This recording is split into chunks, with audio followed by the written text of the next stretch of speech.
a phenomenal summer last year. Not only did Tom Daley win his first Olympic gold medal, he also managed to make knitting cool again with his creations at the Games in Tokyo. And the Olympic champion himself joins us now. And it's lovely to see you. Thank you for coming in. When you look at that photo and imagine yourself back in that gold medal position at the Olympics, what was that like? It was just such a surreal competition because usually in the Olympics you have thousands of people in the audience watching you, waiting for you, cheering you on, and there was no one there because it was like all during COVID, so it was a very surreal environment to be in. But I do think my knitting actually was my superpower for allowing me to be calm, relax, and be able to take myself out of that environment a little bit. Yeah. Because I only started literally about 2 weeks before lockdown happened, and then it became like my lockdown hobby. I mean, you're good at it really quickly, because I think it was Lance, wasn't it, who said to you should give it a go? Yeah, because I'm terrible at sitting still. I'm really bad at resting and recovering. So my coach said, you need to find something to rest and recover. And then my husband, Lance, said, OK, loads of people on film sets knit squares to pass the time. So I started off knitting squares, and then I taught myself how to make a scarf and then a jumper and then a hat, like all of these different things. Then it progressed to then starting to design my own stuff. So I mean, that's the thing, that initially you're doing it to calm your head, to switch off, to relax. At what stage did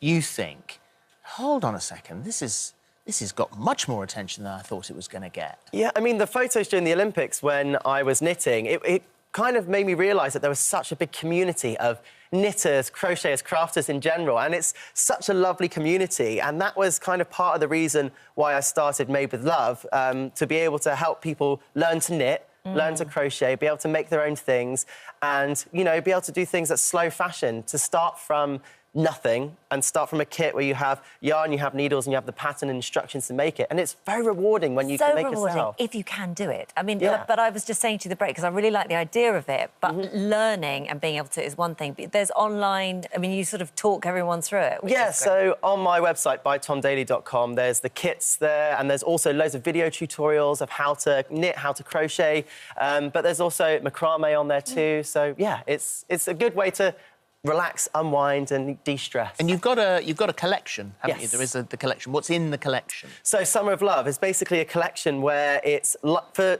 had a Christmas collection, and now it's very much light summer knits. There's vests, there's cardigans, there's jumpers, there's wall hanging. All knitted? Knitted, A knitted vest? Yeah, a knitted, like, you know, like the knit vest that you can wear like a shirt underneath or just wear it, arms out. It's really good because you've got, I mean, this is a really sort of separate side. You've got the sport, and then this is also another string to your bow, really, and this sort of fashion and design. And in the last year, you'd like to have, my question is, and you've had a year off, but you clearly haven't. It's been a very busy year. Yeah. But for me, like, I've always loved fashion, but with this year out, I've been able to actually wear stuff that isn't just sports clothes, because normally I wake up, I go to the pool, I come home, I'm so tired, I eat and I go to bed. Whereas now, being able to actually get dressed in the morning to go out has been something that I've loved, and I want to be able to expand on that, learn how to sew and learn other things too. You've got a Pride collection as well, haven't you? And all the proceeds from that go to charity. Yes, I do have a Pride collection on the site, and those aren't knitted things, those are just T-shirts and hoodies, and all of the proceeds go to Rainbow Railroad, which is a charity that helps displaced queer youth. Yeah. And so at the Commonwealth Games, obviously, it's happening, and you've said that you're not doing that because you're sort of having a bit of a break at the moment. Is it weird seeing, like, you know, the teammates out there, Matty and all that lot? It is. It's very surreal. And, like, taking a year out, I think, is something that I had decided before the Olympics, and I wanted to be able to do something where I could, like, take a little bit of a step back and a break from it, and I'm so excited to see them compete and do their thing, but it is going to be so weird to just sit and watch. I bet. It's like, I'm like there, and I'm like, oh, I wish I was in that, I wish I could do that, but I always remember that I have a chance to go back, it's all right, but just taking that bit of time for me and for my family is important. It's brave, but it's good to do. We had Dame Kelly Holmes on here the other day with a very, very moving interview. And you look at her Instagram now, and it's like, you know, you open the box, out comes the genie, and away she goes, and she's happy in her skin and her sexuality.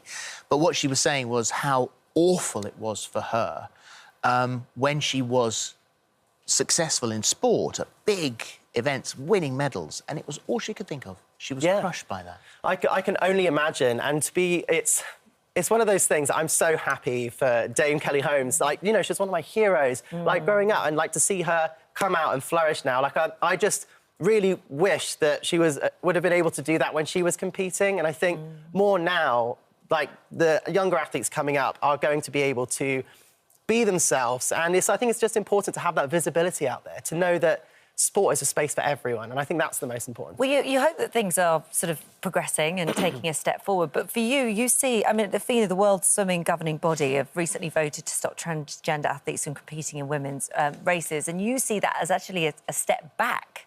Yeah, because I think sport, first and foremost, should just be a place that includes everyone. And, you know, no matter your race, no matter your gender, your sexual orientation, whatever it is, like, sport should be welcoming. It should be a place for everyone to just go and have fun and be able to compete. Unlike some of the countries that sport has to visit. Yeah, and some of the countries that sport has to visit, can put like LGBT people at real severe risk, like with the World Cup being in Qatar and lots of places. It's quite scary as a queer athlete, and you wonder why there's not more, because you worry about where you're going and what might happen to you when you get there. So it's something that governing bodies really have to think about. Yeah, very it's lovely to see you. I thought for a moment, until please don't think that I was being rude by looking down, but I thought he's hit tough times now.